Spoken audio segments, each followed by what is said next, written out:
कहाँ कैसे बैठूं, कहाँ दिल लगेगा। वहम निकल जाते हैं।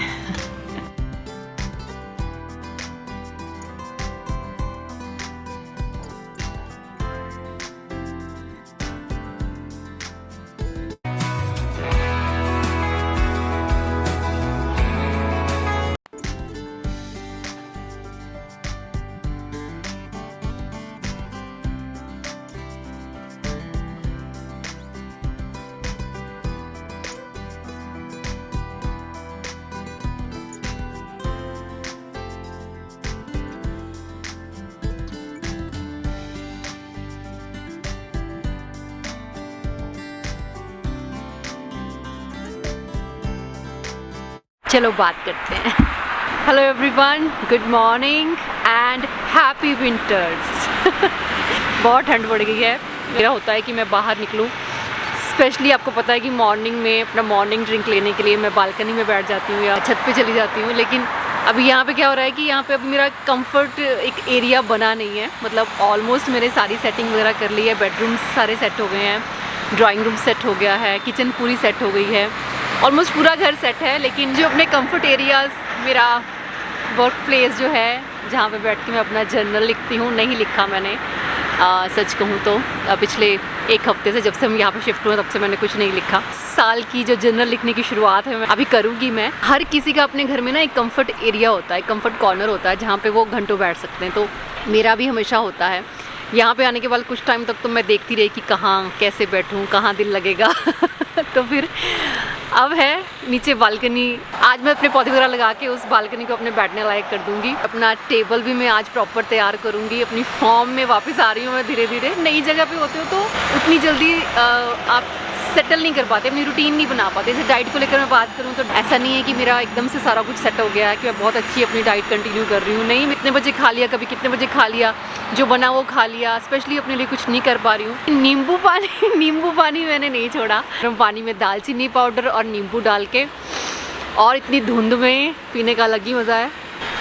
तो अभी तो सुबह सुबह मैं यहीं छत पे आ जाती हूँ। ठंड नहीं लग रही है मुझे, यहाँ पे ठंडी हवा भी चल रही है। लेकिन लोग मुझे पूछ रहे थे कि मैम आपकी ये जैकेट बड़ी कूल लगती है। मैं आपको बताऊँ ये जैकेट पता कितनी ज़्यादा पुरानी है। मतलब कहते हैं ना कि आप कुछ कपड़े आपके ऐसे होते हैं जो आप उनको छोड़ ही नहीं पाते हो। 24 साल पुरानी जैकेट है। जब हमारी शादी हुई थी नई और फर्स्ट टाइम जब मेरे को कुलदीप जी लेके गए थे शॉपिंग करवाने के लिए, सेक्टर 17 में विंटर सेल लगी थी, तब तो मुझे ये जैकेट दिलाई थी।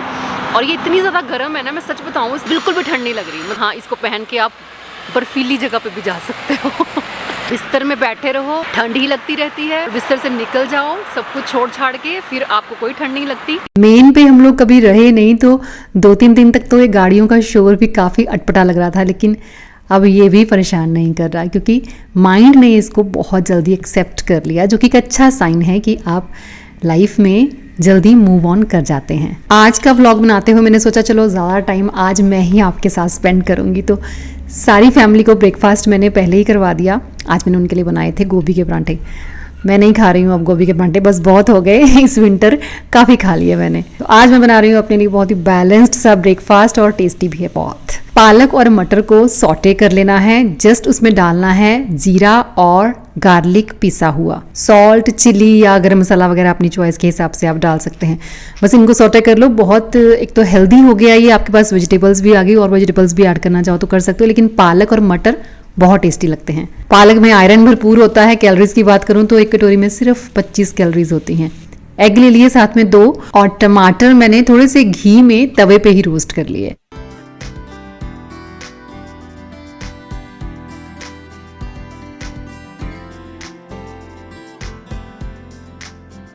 जिम स्टार्ट करना है मेरे को बहुत जल्दी, क्योंकि एक्सरसाइज वगैरह मेरी कोई, मैं स्ट्रेंथ ट्रेनिंग बोलूँ या कोई रनिंग वगैरह बोलूँ, वो नहीं हो रही है। वॉक हो जाती है स्टफी के साथ मेरी, वो भी मेरी अच्छी खासी वॉक हो जाती है आधे पौने घंटे की। के बाद अपना प्राणायाम तो मैं करती ही हूँ, बस उतना ही हो पा रहा है। ना मैंने कोई स्ट्रेचिंग की है इन दिनों में, और ना ही मैंने कोई भी स्ट्रेंथ ट्रेनिंग की है। लेकिन अब जल्दी ही मुझे अपनी एक्सरसाइज स्टार्ट करनी है, क्योंकि बॉडी खुद बता रही है भाई कुछ गड़बड़ चल रहा है। थोड़ी बैक में मुझे पेन फील होने लग गई थी। वो ये कि इसका इलाज एक ही है कि आप एक्सरसाइज करो और जल्दी ही फिर एक्सरसाइज स्टार्ट करनी पड़ेगी।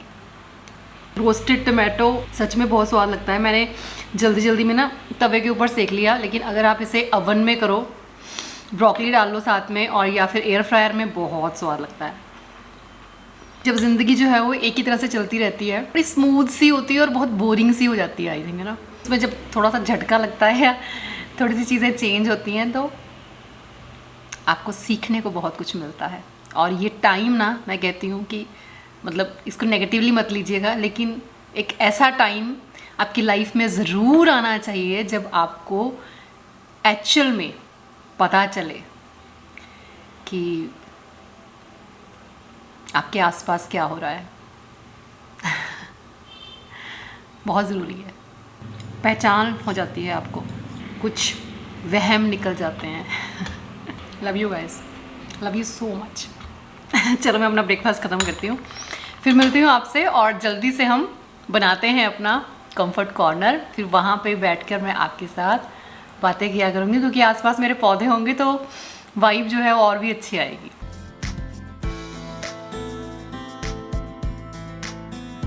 काम शुरू करने से पहले मैं छत पे आ गई थी तो उदय मेरे साथ आ गया। एक्चुअली मैं वेट कर रही थी, कुछ लेबर मैंने बुलाई थी, कुछ प्लांटर्स भी मेरे रह गए थे पुराने घर में, तो वो भी आ रहे थे अभी, तो मैं क्या सब कुछ साथ ही में शुरू करते हैं। और उदय यहाँ पे प्रॉपर बटरिंग कर रहा है मेरी कि अगर मैं आपकी प्रॉपर हेल्प करूँगा बालकनी सेट करने में तो आप मुझे आज क्या बना के खिलाओगे।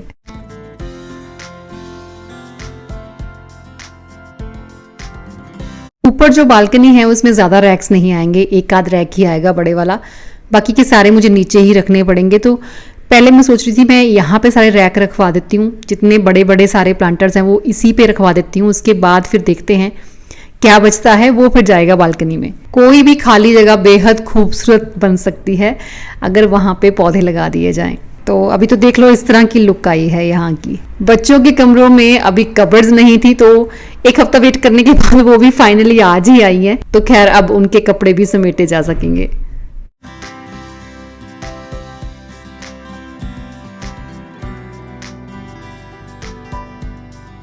बालकनी में मैंने एक बड़ा रैक रखा है, इस पे जितने प्लांटर्स आ जाएंगे, और एक छोटा सा साथ में रखा है, लेकिन ये है मेरा अवन वाला रैक, आपने शायद पहले देखा भी था, लेकिन अब मैं इसमें अवन नहीं रखती हूँ।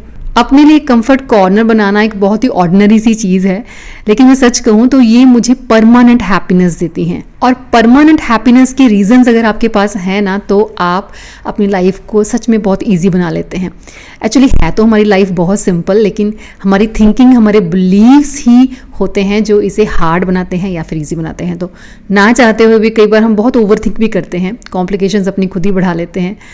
बहुत सारे लोगों को ऑब्जर्व करने के बाद, अपनी लाइफ में बहुत सारी चीज़ें एक्सपीरियंस करने के बाद अगर मैं एक बात कहूँ तो वो ये है कि हमारी ज़िंदगी, मतलब बाहरी दुनिया की अगर मैं बात करूँ तो वो हमारी खुद की थॉट्स और बिलीव्स का आईना है। अपने एक्सपीरियंस से ही कह रही हूँ कि अगर दिन रात बस इश्यूज़ के बारे में ही सोचते रहें, बात करते रहें, तो ऑब्वियसली वो इंक्रीज़ ही होते जाएंगे।